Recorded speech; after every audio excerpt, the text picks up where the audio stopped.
What is up, everybody? Welcome back to another episode of Real Estate Served on the Rocks, powered by Living in Colorado, The Mile High Perspective on YouTube, and Lifestyle International Realty.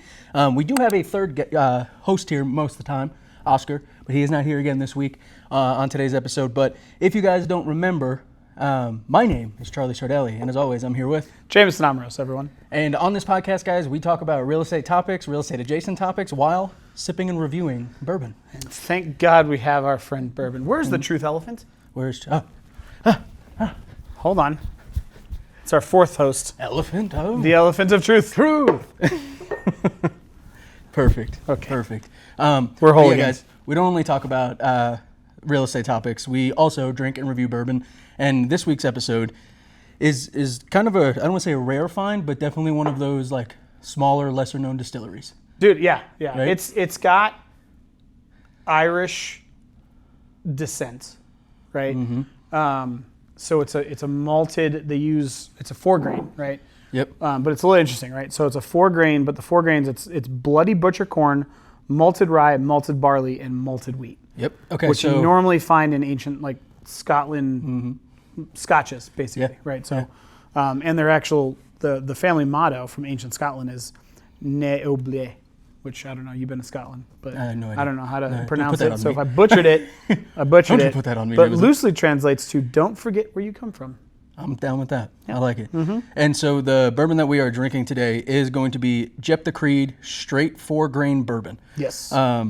And what Jameson was talking about is actually really cool because I have never seen another company use this style of corn. No. So the corn that they use specifically for this bottle is bloody butcher corn.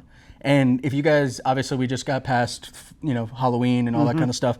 I'm gonna hold up my tablet here, but bloody butcher corn is that red corn that you see. Yeah. It's when usually you're- for like decoration. Exactly. Yes. Yep. Let me see if I can pull this photo up for everybody. Normally, I always see it like dried. Yes, like it's exactly, Like the yeah. dried corn on the cob. Let me see. Go larger photo. It's funny. I clicked on the Bloody Butcher and it went right back to the website. Go. Large screen. You can do it. Well, no, it's the red corn, guys. I'm Yeah. not going to do it to you. If anything, I'll throw it up on the screen. But Bloody Butcher corn, Yeah, you always see it around Halloween, Thanksgiving. Yes. all the fall times. Yep. I don't think I've ever actually eaten No. bloody butcher corn. I've just it's always funny. seen it as a. Alicia actually got some and cooked it up. Does it taste different? Is it No. like sweeter? Is it no? No, I couldn't tell the difference. But then again, I'm not a Ft.Jeptha Connoisseur? Creed. Yeah, like connoisseur. A connoisseur? That's awesome. I'm gonna go ahead. I mean, just the nose in general is sweet already. Yes. And it's 98 proof. So again, it's on the higher end. So 98 proof just means about 49% alcohol by volume. And if it's 4-grain, I'm interested to see if it's going to taste any sweeter. Because I mean, most it's of the time, malted everything, so it should, right? Yeah, so 70% bloody butcher corn, 15% malted rye, 10% malted wheat, and 5% malted barley. It should be sweet as hell. Should be very sweet. Yes. And I'm coming off of the high west, We don't have it on here. and but yeah. we don't have it up here. The midnight, the midwinter nights. Midsummer Night's Dram. Wasn't it midwinter? Midwinter Night's Dram? was midwinter. Midwinter. Yeah. God, I get it wrong every time. Midwinter, but I like how this one actually has sight on it, translucent shades of dark sienna and spice. So Interesting. they really want you to get the spice on this one. Yeah. Ooh. I didn't get spice. Did you get spice? I'm getting a lot of sour. A lot of sour. Like a sour mash? Yeah. And then a little bit of like, Oh, there's the burn though. I did get the burn. really? Like I gotta dig deep. Like Yeah, you really got to get in there. It's very floral. it is very floral. Yeah, I get like what's rose like petals. effervescent? Yeah, I get rose petals. I get like coriander. I'm wondering if the spice is going to be there on the palate though, because I'm not getting it. It's all just like florals. Maybe a little bit, cinnamon. A little maybe bit. a little bit, and then like very little vanilla. I mean, And if you breathe in and hit it in the back of your throat a little bit, I can kind of. All right, I'm gonna take a sip because I don't know about the nose. Yeah, I'm not taking it. Well, cheers. Cheers. Let's go ahead and get that sip in.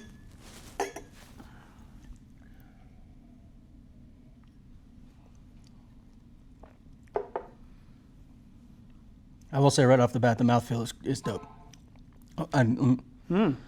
It doesn't say how they, what the filtration is, but that is a smooth mouthfeel. Interesting. This, hold on. That is not what I expected, No, based on the nose.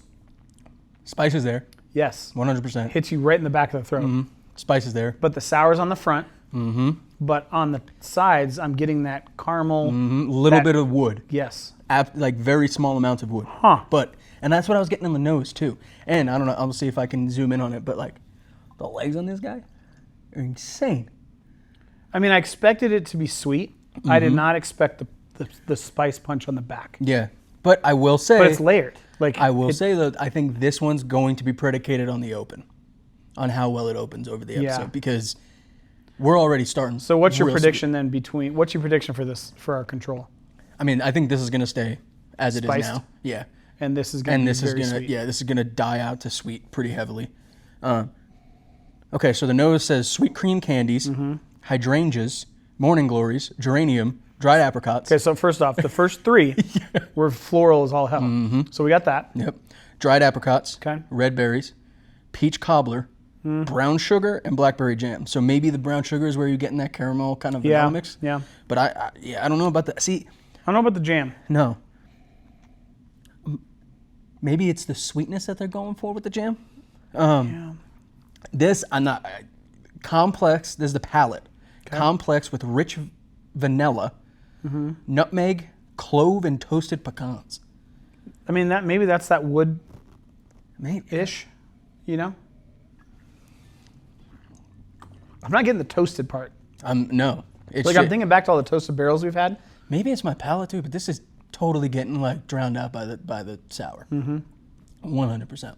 And Which is crazy because it's not a sour mash. maybe, so- but maybe that's the corn. Maybe that's the blood corn. I don't know. Let me see. Let me see. What does this say? Does anybody else use blood corn? I mean, the legs, I mean, if you look at how much sugar is in this. That's what I'm saying. It's heavy. Yeah. And it says, so, okay. It is a versatile late season crop that can be used for making cornmeal, grits, and flour for baking.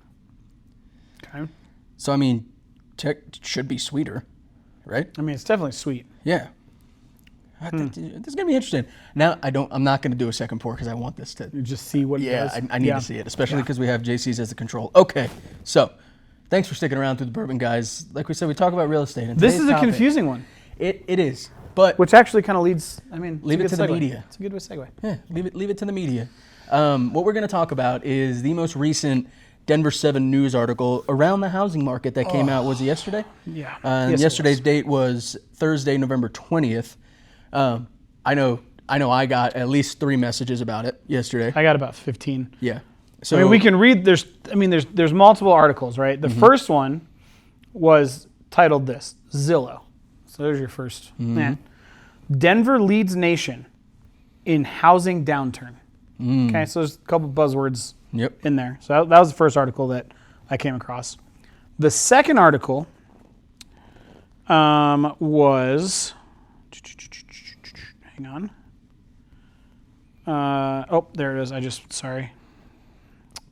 Did Denver's housing market just take a big L from Zillow, from Westward? I mean, no, it was, I just had it.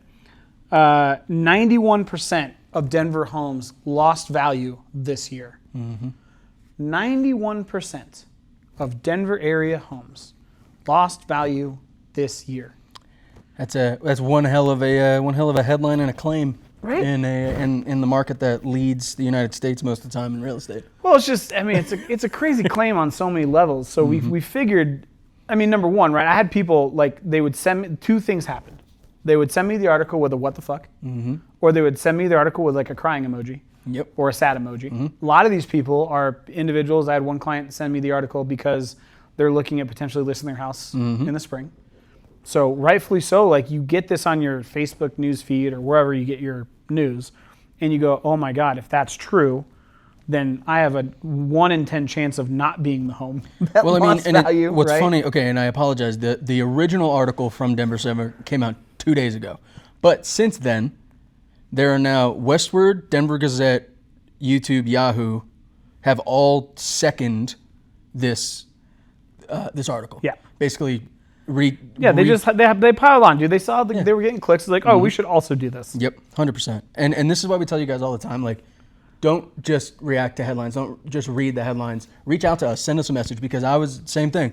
That what's this? I thought you said on average homes are going up in Denver, and it's like, yes, on average 3% growth year over year we're seeing in Denver, based on the statistics from the last decade, home growth, right? But this is kind of what we want to do, is break down for you why this article is more fear-mongering than it is based on true fact, I guess, in the market. And I think the first place that I want to start off with it is, where did they get this information from, J-Mo? I've got it right here. Yeah. This is the quote from the senior economic researcher at Zillow. Homeowners may feel rattled when they see their Zestimate drop. Oh, wait a second. And it's more common in today's cooler market environment than in recent years.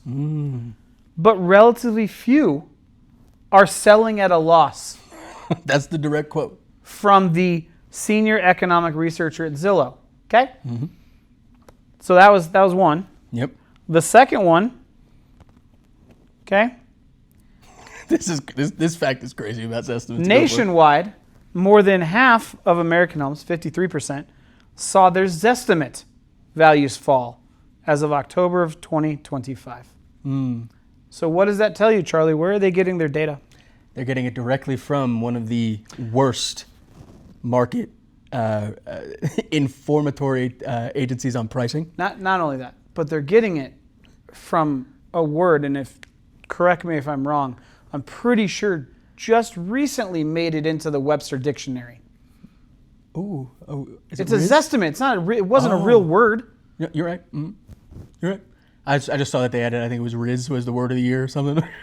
Right? Or no, 6-7. That was yeah. So I mean, here's the thing, right? I think. Hold on, before you go down that path, I want to make this a statement, okay? If you guys are utilizing Zillow to track home prices, please stop, and stop immediately, because Zillow estimates are an automated production of value based on MLS data, their data, whatever they have. It is not very accurate. And what I mean by that is, Zillow themselves came out and says Zestimates have a median error rate of about 7.5% for homes, and 1.9% for on-market homes. So when you're talking about assets that are 500,000 plus, 2 to 7% difference, that's not good, right? And honestly, guys, like we've said many, many times, call a local realtor. Most realtors shouldn't be charging you to get information like this. All you have to do is pick up the phone and call a realtor and say, hey, can you help me do a comparative market analysis on my property? Might you get some emails? Yeah, sure. But you will get a professional insight that they can actually use active data that's not a guesstimate. Sorry, Zestimate. Yeah. Well, and I mean, I don't know if you ever took a statistics class in college, right? But there's something called framing. Yep. And I can give you a data set, right? And you can frame that data set kind of however you want to manipulate what it looks like, right? Well, Perception is reality. So they gave a chart, right? And this is Fox 31 Morning News. And they basically broke it down into the metro area, the share of homes that lost value year over year, the average value decline since peak value, which we all know is like 2021, Yeah, right? 2020. The median years since the last sale, and then the median change in value since the last sale, okay? So those four data sets. So Denver, it showed that 90% of homes lost value year over year. So from between 2024 and 2025. Yep. The average value decline since the last peak, which was 2021, was 9.7%. Average value decline, okay? Then they say the median year since the last sale was 8.4. So what does that tell you? That tells you the last time the house sold was 8 years ago. Then the next column says the median change in value since the last sale was 58%. So let me ask you a question. What house have you seen in all of Denver that sold in 2020 or 2018 that is 58% less valuable now? Zero. Zero. Absolutely zero. Nope. Not happening. Okay. Not happening. So, and yeah, that right there. And it's funny because, I'm sure I could find it. I'm sure 2 weeks ago there was an article that said Denver is one of the most expensive places to live, like housing price wise. And for me, it's again cherry picking, and this is why we again say all the time, like, please don't freak out over headlines, because at the end of the day, it's cherry pick statistics to create the article. correct. And I don't know, like, are home prices going down in certain areas? Yes. And the thing that gets me about this though is the key point of certain areas. Correct. We say this all the time. Yeah. The current real estate market is so area specific, to create a blanket statement that says home prices are declining is absolutely, I think it's irresponsible, especially in a state like Colorado, where you have a hub here in Denver that, yeah, home prices are a little expensive from what happened, but now you go up to Brighton, you go up to Greeley, you go out towards Kiowa, Elizabeth. Mm-hmm. All of those homeowners there are extremely happy because they went from $150,000 of value since 2021 to 350, 480, 500, especially if you're on land. Right. So it's cherry-picked statistics that aren't relative, right? And I don't know, man. It's just, I get, maybe they can fall back on the fact that they said Denver specifically leads the nation in housing downturn, but even at that, I don't know. But again, so you also have something called value and perceived value, right? So when you're talking about a Zestimate, that's a perceived value. So the only time the perceived value of perceived value, the only is a time Zestimate. that value is lost in a home is if and when you sell, right? Mm-hmm. So if I buy a house at $600,000, and then a year later I sell it, and I can only sell it for $500,000, I have lost value in that home, right? Mm-hmm. Well, this said 91% of homes lost value, which to me, the logical jump to the next step would mean, oh my God, in order to prove that, 91% of homes had to have changed hands, right? Yeah. Well, ask any realtor that you know, honest realtor, and say, hey, how has this year been as far as sales go? They will tell you that it was the hardest year that we have seen in 30 years as far as volume goes, which means we've seen the least amount of transactions. As a matter of fact, less than 25 out of 100 homes changed hands nationwide this year, which is historically low. So if you do the math, that's less than 25% of homes actually sold. So right there, if that's true in Colorado, that negates the 91% of homes that lost value, because you would have to have 91 out of 100 homes change hands to factually say, well, 91% of homes lost value because when they sold, they were worth less than they were a year ago. So right then and there, that means nothing, because less than 25% actually changed hands. And of those, less than, 6.3% listed below their last sales value. So there's statistic number 2. And it's just so crazy to me, because I currently have a listing in Brighton that we are listed lower than the original purchase price, but that is because of the last year of sales. Because the comparative market analysis that we have to do, I can only go off of the most recent sales on the property. And we just switched, not fully, but we just switched to a buyer's market where buyers have a little bit more power. We're seeing higher concessions. We're seeing all these things. So could I have listed this property at or above what they bought it for? 100%. But when I went to do the comparative market analysis, I'm sorry, but that's not what the numbers were telling me. And I'm going to position the house in the best way that my clients have an opportunity to make money and not lose it. And that's, again, strategy around listings, right? If I go in and I list at the highest possible rate in a market that's already slow, how is that going to affect my listing?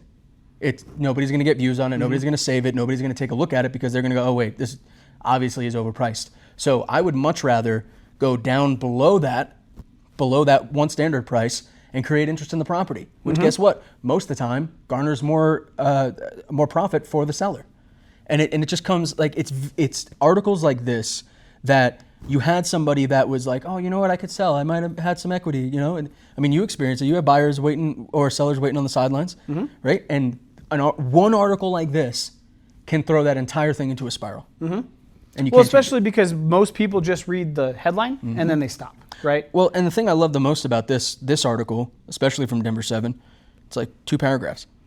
Not even. Half of it's a chart. Mm-hmm. And then you know what they do is they bury the lead, right? Yep. So the article I'm reading, at the very, very end, literally the last 2 sentences. Remember, they're getting this from Zestimates, and they're getting it from their Zillow chief economist, right? The very last sentence of this entire article, I'm going to read it verbatim because it's from Zillow.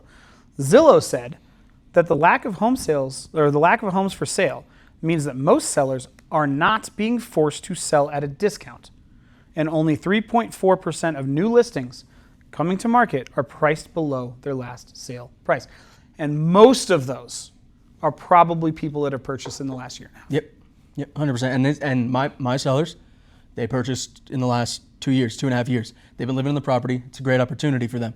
But again, their property value didn't go down. When did they buy? Right. During a hot market period. Well, right? not only that, but if you're, and we'll go into this here in a second, but real estate's a long game, right? You're not buying a property, and if you buy a property and you don't make material improvements to that property, you can't turn around in 2 years and sell it for a profit, right? Like, that's not how it works. Historically, homes appreciate between 2 and 4% year over year over year. If you go back to the 1940s, we had an artificial run-up. We talk about it all the time, but historically, that's what it goes. So if you're going up 2 to 4% year over year, right, then maybe best case scenario after 2 years, you increase the value of the property just from an existing 6-7%. But what also goes up during that time frame? Property taxes, insurance, especially right? These last 2 years. And then potentially home maintenance. And then on top of that, when you turn around and sell the property, you have to pay closing costs, commission, different fees. So it tends to negate it unless you have turned around and you have made improvements to that property that make it worth significantly more. So in your buyer's case, they bought the property, they lived in it for a couple of years, they didn't make any improvements to it, they didn't take an unfinished basement, make it finished, add a bedroom, add a bathroom. They were just banking on it appreciating because it existed. Well, and that's the whole thing too, is this is where you also have to think about the fact that most of these properties, right, especially from what we've seen, most purchases in the last 2 years have been necessity purchases, right? Yes. And with them, most people that are moving and transacting now are necessity. Exactly, because they have to, right? And for them, they got into the home, they did the dream, and they took excellent care of this home. It's beautiful. The floors are great. Everything is still tip-top shape. Just doesn't fit their lifestyle. Correct. And that's really what you have to consider, because when you see a headline that says, Denver is the worst housing market, whatever it may be. And this is the reason I bring it up is because if you literally just Google, can I rely on Zestimates? It says inaccurate data, lack of local expertise, and not an appraisal, right? So it's not taking into account any of these nuanced factors that lead to these home sales. Because at the end of the day, nobody's going to list their home and sell it just because. Like, they have a reason. They need to upgrade. They want to buy a larger property to expand. They want to go to a smaller one and downsize. And I would love to see the statistics on how many people needed to sell in the last 2 years in comparison to this. Because, well, as far as what? What do you mean? Like, just how many people didn't want to sell their house, they had to sell their house. Well, we know over the past 3 to 4 years, like 3 years, let's say, once rates hit over 6%, I don't know the exact statistic, but a majority, so over 50% were moving, either buying or selling because they had to. And it was one of the big: death, divorce, downsize, upsize, or birth. Like, those are the 5. Yep. If it wasn't one of those 5, then it was, or 6, and then job, right? If it wasn't those 6, nobody was moving and purposely getting rid of a 3% rate to go to a 7% rate because they just wanted to, unless they were wealthy. Yep. It was those 6. So my guess, you were over 70% of the people that were moving had to move, right? Like, that's just what it was. I like that. So let's talk about, real quick. I'm asking the internet something as we're talking. So let's talk about Zestimates specifically. Okay. So Zestimates came about why? Why did Zillow even put Zestimates in? What was their ultimate goal? Their ultimate goal was to leverage Zestimates into a business model. And what was that business model, Charlie? Wasn't it lending? No. Their own lending firm? What was it? iBuyer. iBuyer? Yes, they wanted to buy houses. Oh, yeah. Mm-hmm. Right? Yep, they wanted to become their own, yeah. So Zillow brought in Zestimates so that they could give homeowners access to a cash offer so that Zillow could buy properties. And Zillow would then leverage Zestimates to buy properties in those areas to then turn them, flip them, and either rent or then resell them at a profit, right? And they built an entire multi-billion-dollar business plan on Zestimates because they thought that their algorithm could predict the market and home values better than just human beings, okay? They dumped billions of dollars into these estimates. And it worked so well that after 2 years, it went so bankrupt that they had to cancel the entire thing and have never spoken about it again. And it failed so spectacularly that the copycats that tried to do the same thing, aka Open Door, said, that's a great idea, we're going to do the same thing, whose stock price at one point was over $150 a share, went down to $1 a share because they adopted the same platform and realized, wait, this also doesn't work.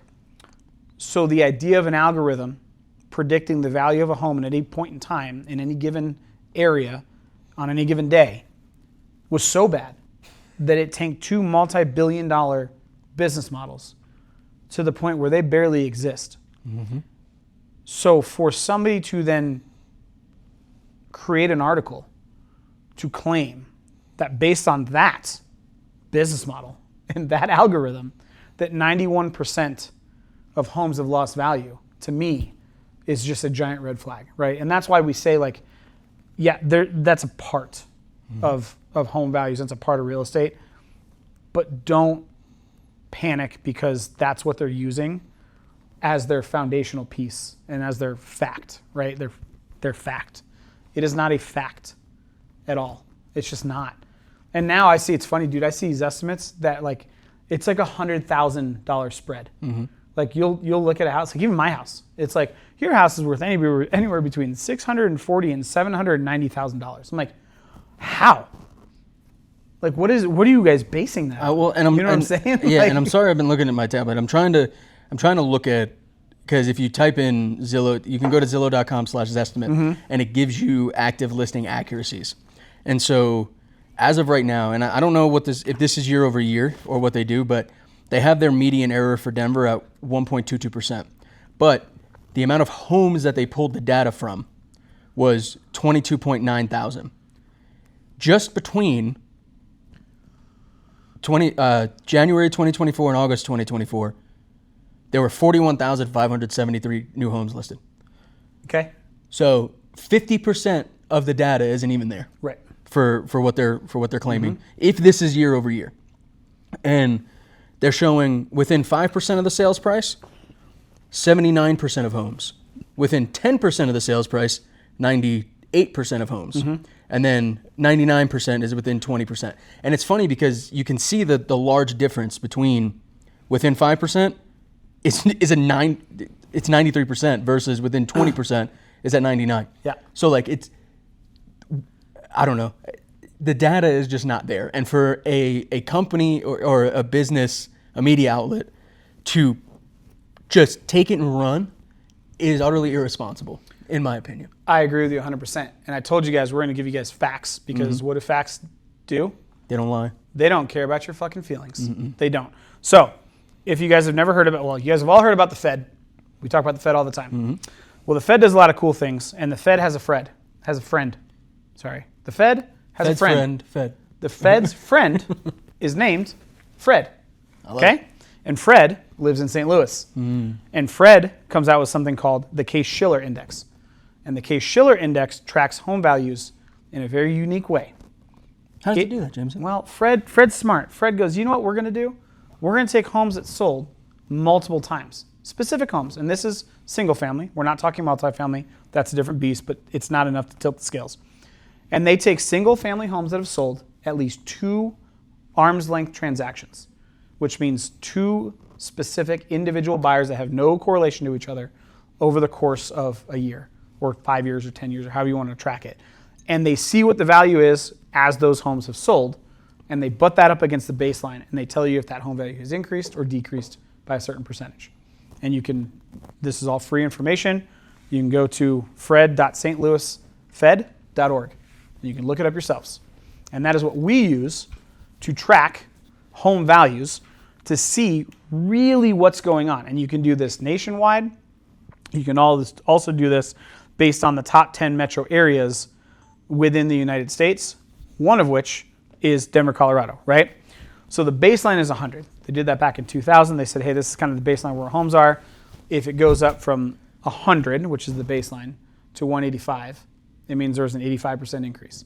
Then from 185, if it goes down to 175, it means a decrease 10%, up, down, so on and so forth. And if you guys want to look at any of these numbers, any of the statistics, we'll take these and put it in the description so you can look at it yourselves. Yes. So I'm going to take Denver because this article said in the last year, 91% of homes have lost value. It's what the article said based on Zestimates. I said, Fred, the fuck's up, dude? You tell me what's going on.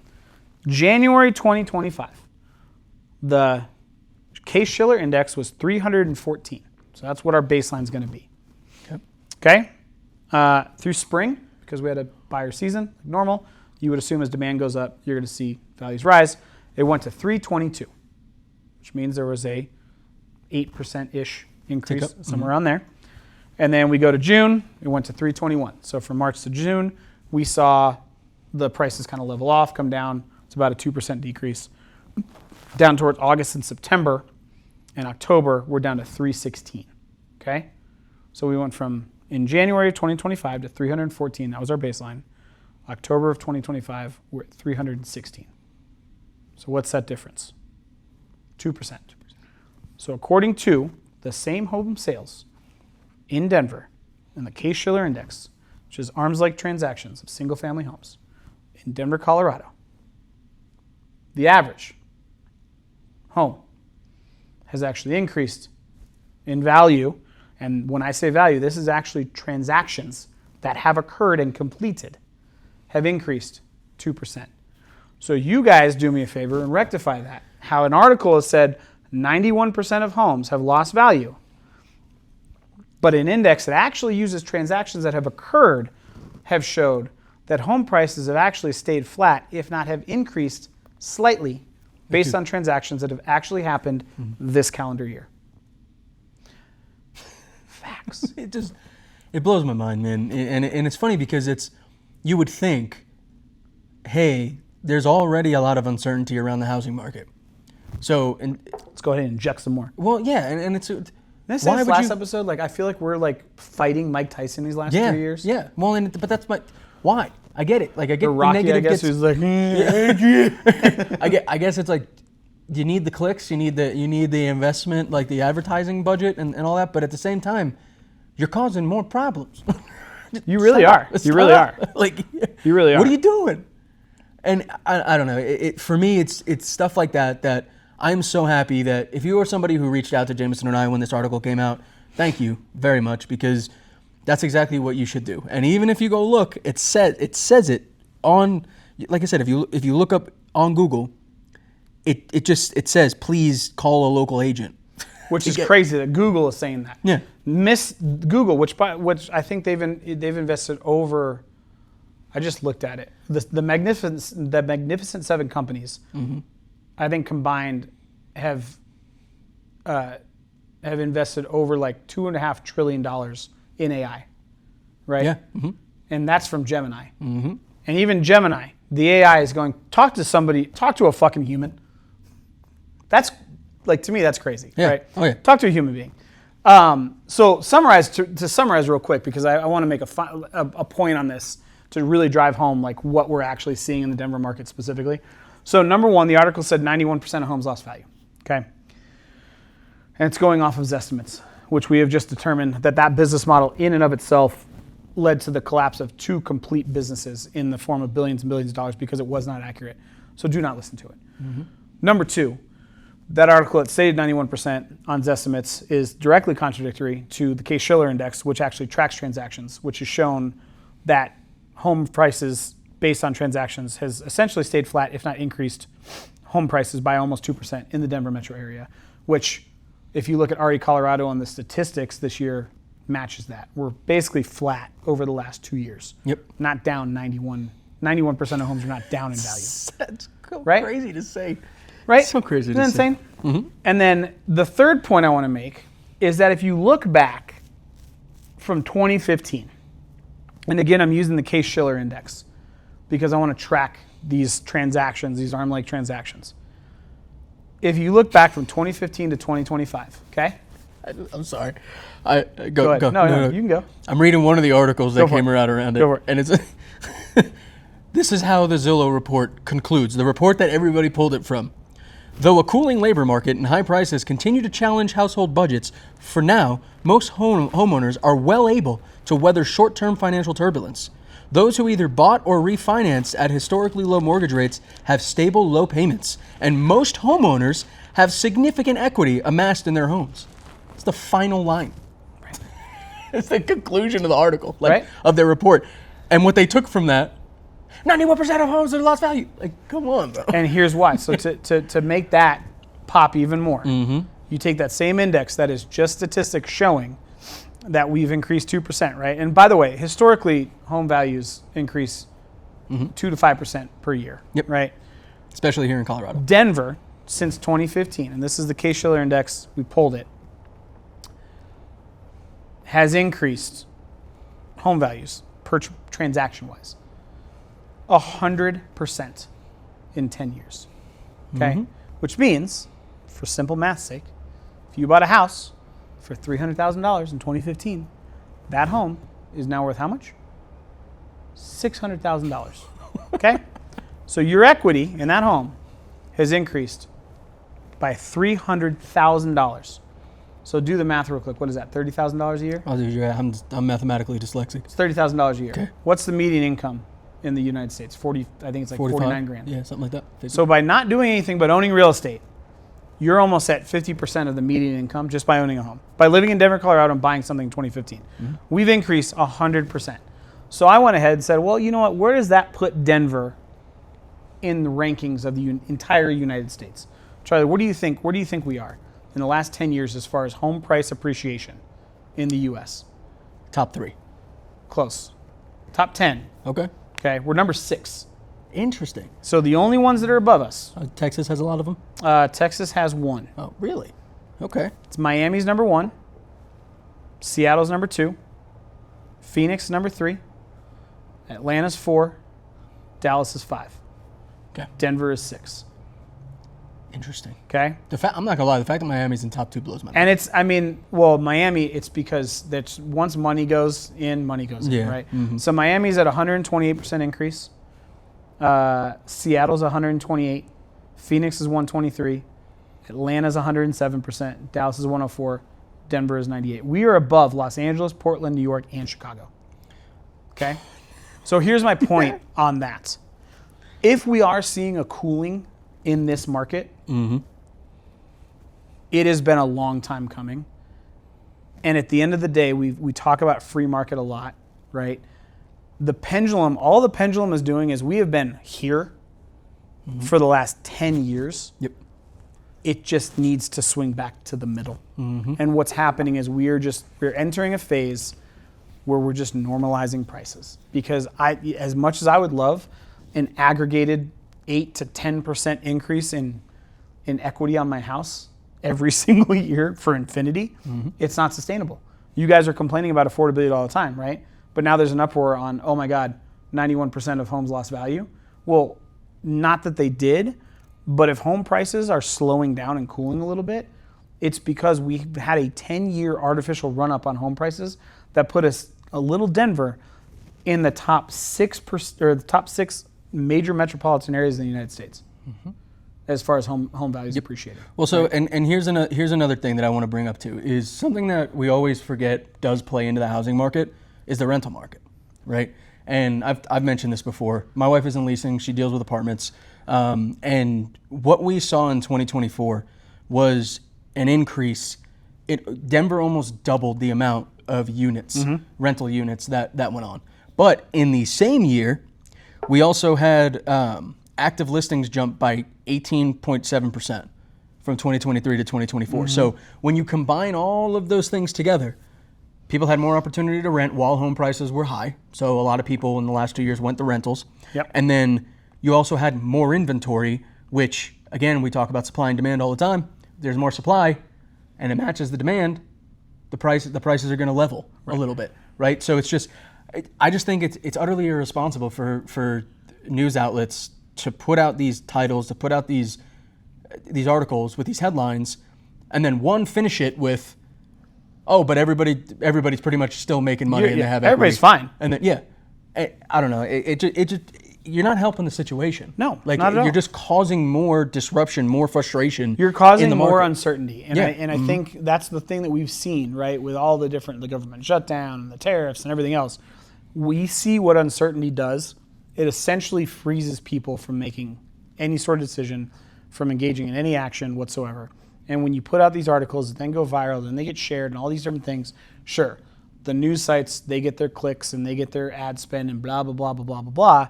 But then it stops people from wanting to make a decision, right? Because if I'm a home seller, I'm not going to want to list my house. That freezes the housing market. If I'm a buyer, I'm not going to want to put an offer on a house because I don't want it. Now all of a sudden it looks like it's a bad investment, and it's not. I just told you guys that if you bought a $300,000 house 10 years ago, it's now worth $600,000. So it went up 100%. God forbid if it comes down 30% in the next 2 years, you're still up 70%. I would take that all day, every day, blindfolded, without question. 100%. No stock is going to give you that. Especially because that is not me putting sweat equity into the house. That is me just owning it and paying my bills and living and enjoying the space. Well, and then the other, if you look at the broader housing market statistics, it's in spring 2025, active listings reached their highest level in May since 2014, with a 38.8% year-over-year increase.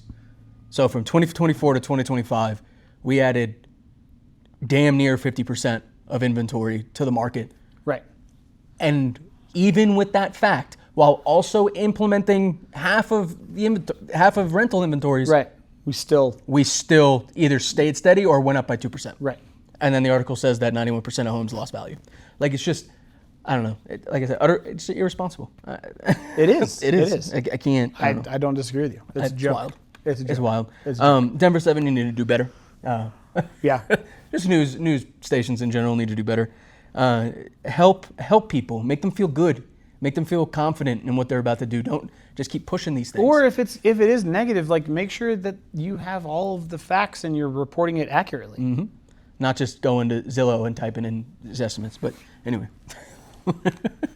I can't believe they cited Zestimates as a news source. No, That blows my mind, dude. But hey, I'm trying to think of the equivalent of, like, I don't even know. Like, if somebody, like, reported something, like, major politically and their source was, like, the Daily Mail or, like, the National Enquirer. You know think what I about mean? okay. Like, think about, like, I feel like that would be. I would say think about baseball, right? Yeah. Think about a pitcher's ERA. That would be like getting the information from a guy that goes to 1 out of every 2 games, 1 out of every 3 games, and then says, "This is the proper information. This is the ERA of this pitcher." Right. Like that. That's exactly. Yeah. You're missing so much of the data that goes into it. And and by the way, on the other 2 games out of the 3, he asked somebody else. That, hey man, I know you're sitting in nosebleeds and you're not really tracking anything, but did you see how many strikes and balls you get? Do you remember how well that was? That's basically what they did. Right. It's insane. Insane. But again, here's where I'll kind of give a little bit of credence is we are in a situation where consumers can really only rely on Zillow and Realtor.com and all of these back-end information pieces because that's what they have access to. But I think the thing that needs to change is that people are fearful to reach out to realtors and just ask questions. Like, guys, we live in, you know how many realtors are on TikTok right now that are trying to get a following, that are trying to prove their value to the market? Hop on there, type in Realtor Denver. Guarantee you'll get me, you'll get Jameson, you'll get Oscar, you get so many realtors on there. And if you send them a message, they'll go, yeah, 100%, let's schedule a call. Let's talk about it. And like that's all you have to do. Yeah, right now my Zillow estimate 635 to 702. Really? Hold on, let me check mine. That's almost 80 grand. Why? Let me check mine. You imagine if I went to a listing appointment, I was like, hey, what do you think my house is worth? I don't know, between like $600,000 and $700,000. somewhere in there. Mm-hmm.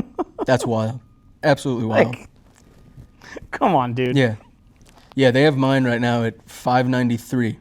Yeah, but then if you go to the market value, like if you go to the deal, so you have the market value, right, which is this, but you got to go to show more, and then it gives you the range. Yeah. Mm-hmm. Yeah. It's wild. Like, absolutely wild. Come on, dog. I don't know. It's just...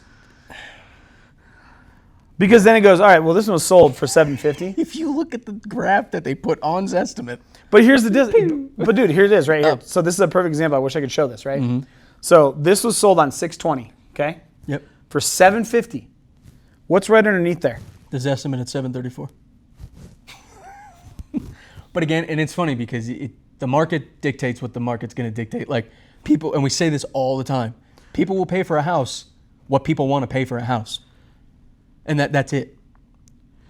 Like I couldn't imagine if I went. But how do you have a Zestimate? Yeah. 20,000 under what a house at what a public, like a well-educated buyer paid for in a free market for a property. They paid $750 with comps, and Zillow, the Zestimate goes, oh, $734. I can't imagine what it's like to be a homeowner and look at that. Oh, and by the way, the appraiser, unless there was a like an appraisal gap on here for some weird reason, which most likely not, the appraiser came out and said, yep, this house appraised at $750. And the Zestimate goes, best I could do is $734. And what is an appraiser, Jameson? Oh, an appraiser is an independent third party that uses market data to give you the value of a house. Oh, wait. You're talking about a professional that does it every day? Yeah. That knows exactly what's going on in the market space that they work in? Who would have guessed it? And Jameson, who has access to these appraisers? Oh, my God. Who can talk to these appraisers? Nobody. Oh, yeah. We just have to order them, and then they show up. And then they do it, right? Yeah, you can't bribe them. It's not like the NBA, okay? There's not La Cosa Nostra fucking fixing games. Nope. I'm going to go sell surfboards in Costa Rica, I think. Oh, man. This is, I don't know. I think it's a good time to move into the One Rock takeaway for today's episode. The elephant of truth. You want to take it or you want me to take it? I mean, yeah, I'll take it. Yes, I'll take it. When you see headlines, just do me a favor. Read past the headline. Read the entire article. And if it's something that you have a question on, ask yourself if you know an individual that is an expert in that area, whatever that is. And then reach out to that person and have a conversation. If it's important to you. I think that's all you can do.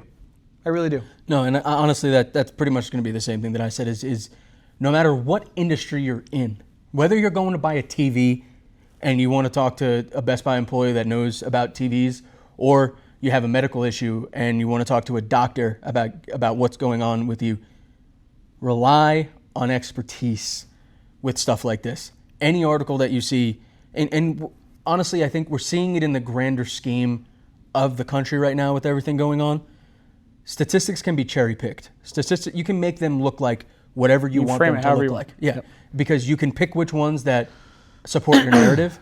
So even if it says 91% based on this, challenge it, please. Challenge the information that you see. Challenge us. Make realtors, make us explain why this is not true, why this is not correct. Because at the end of the day, that's only going to help you. Because if you ask that question and the realtor comes back and goes, there's estimates, that's how I work, don't work with that realtor, right? But if your realtor comes back and goes, actually, this is what we're looking at, like, there's a big difference. Two asides when you're done. Just rely on people who have expertise in the field. Two asides when you're done. Number one, to your point, there was an ad that was running for like an automated AI valuation software, and it was like two realtors, right? And one was at a desk, and she was like pulling up CMAs and like doing these value propositions. And then another realtor walked by and was like leaving the office. And the realtor was just like, where are you going? Are you done for the day? She goes, yeah, I already did my work. He goes, what do you mean? I thought you have a listing presentation. Do you have to do comps? She goes, oh, I had an AI thing do it. You should really try it. I just typed in the address and it gave me the valuation report, blah, blah, blah, blah, blah. Oh, I should try that too. And then it was like this an AI home value thing. I'm like, oh my God, do we not fucking learn? No. Like, is that not a thing that we do? We just don't learn. Okay, cool. Whatever. You guys are fucking lazy. That's number one. That's the thing. The second thing is I have a very sad example of using somebody with expertise to explain something to me. Okay. Most people have seen the MD-11 that crashed, the UPS plane that crashed coming out of, I think it left Louisville, Kentucky, actually. And my dad has been an aircraft mechanic for 40 some odd years, right? And I was talking to him about it because I looked at it and I saw the video and I was like, oh my God, it looks like whatever. But the hot new thing now is everybody's on FlightAware and they're like looking at all these different things, and all these like armchair pilots play Microsoft Flight Simulator and like, oh, I think this is what happened. And obviously all these things where like, everybody had these theories about what happened on the airplane. And the biggest theory was that the engine fan blade came apart, ripped across the engine, and it blew the engine up, and the engine ended up separating from the wing and took the airplane down, right? So I asked my dad, I was like, hey, what do you think happened?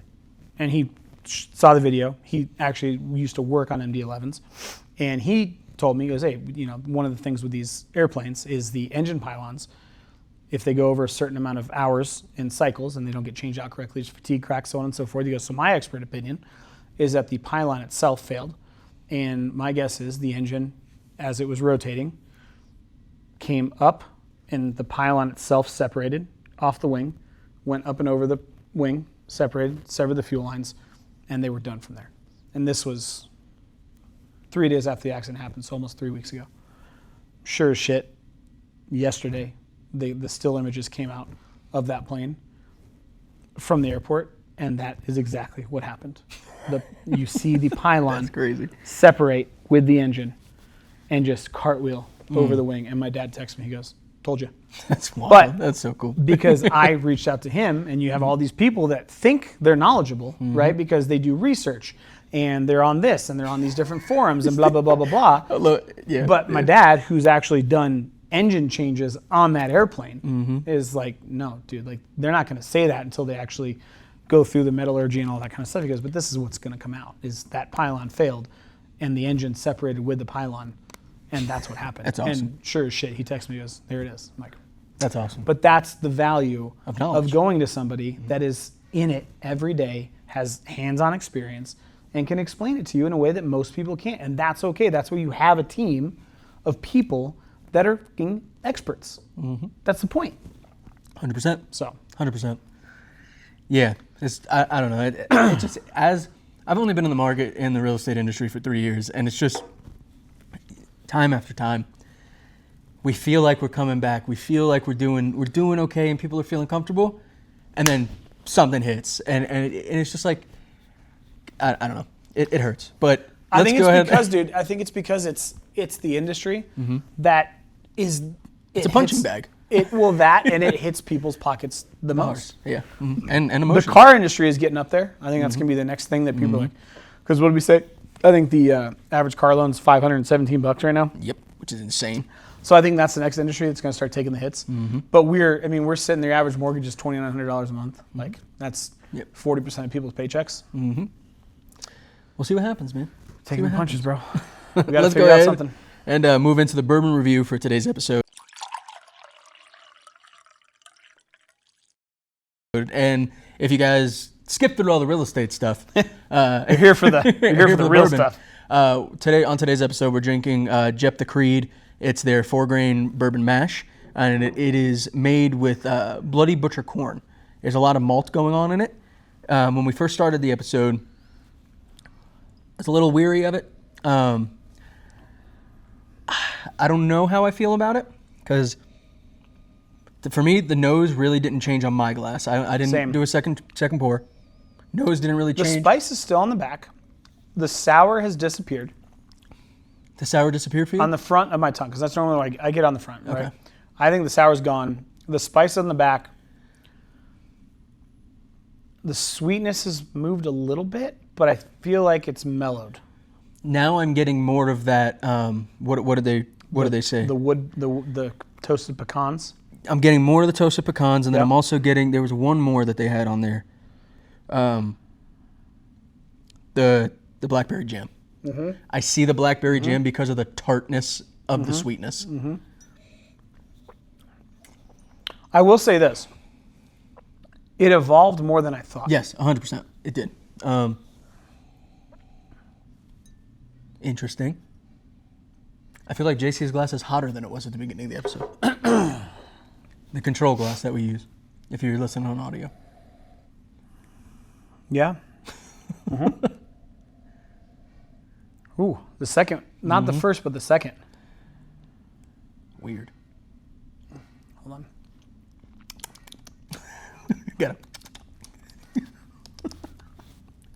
Gotta give the good old. It's weird.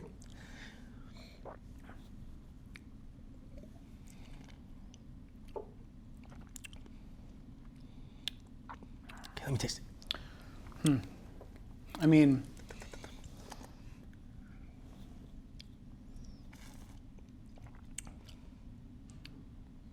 Okay. For me, I know the difference. yeah. Hold on. go, man. Yep.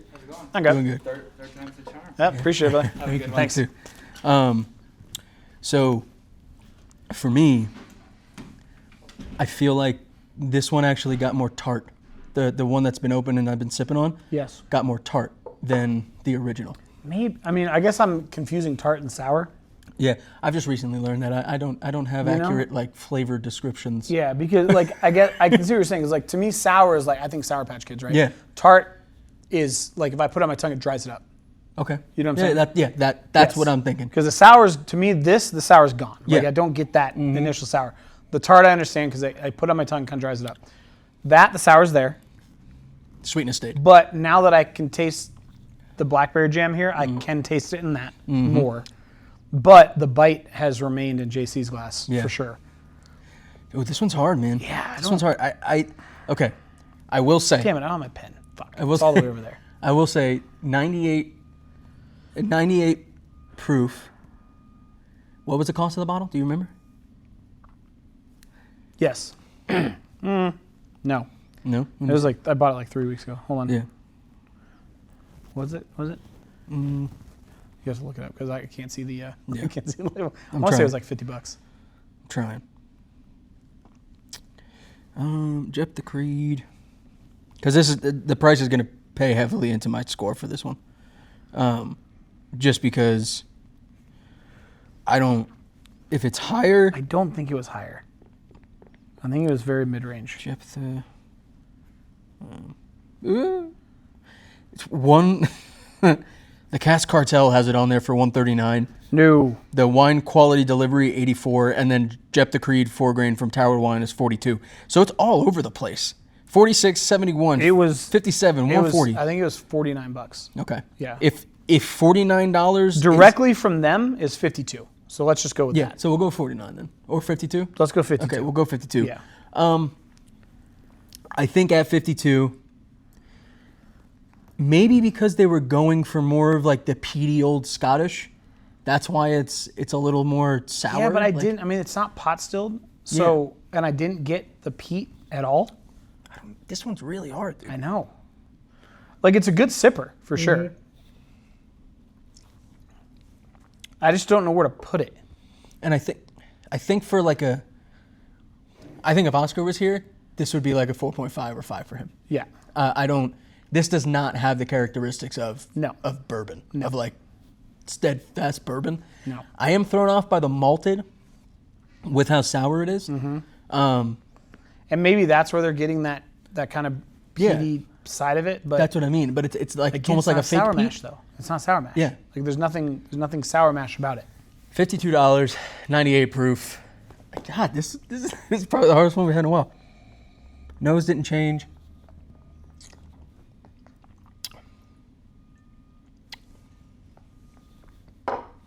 I got mine. I'm gonna write it down. Do you know? I can't write it down because my pen's all the way over there. Can you use your finger, bro?